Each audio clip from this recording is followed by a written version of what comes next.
You will have seen in mathematics how we use brackets to carry out one sum first as part of a larger sum that contains it.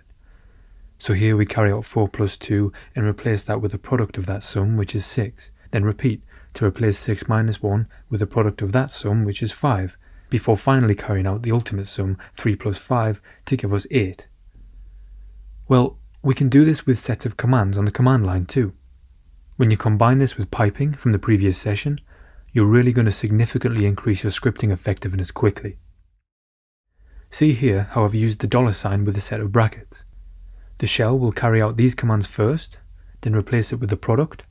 So the overall echo command gives us your file contains 127 characters, because cat file into wc is 127.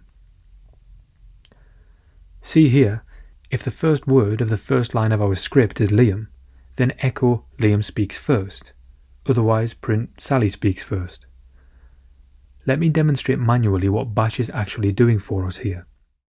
It literally summons a subshell. Behind the scenes, it opens up a second shell, carries out this command, puts the product back here, closes the subshell, and then runs the overall command next. We've taken the first line of the file by using head n1 and extracted the first column with awk, which does give us Liam. So this if statement would be true. I'll show you. It also means we can now use for loops with the contents of a file instead, which really opens up possibilities. Let's use this one to loop through every word in our file.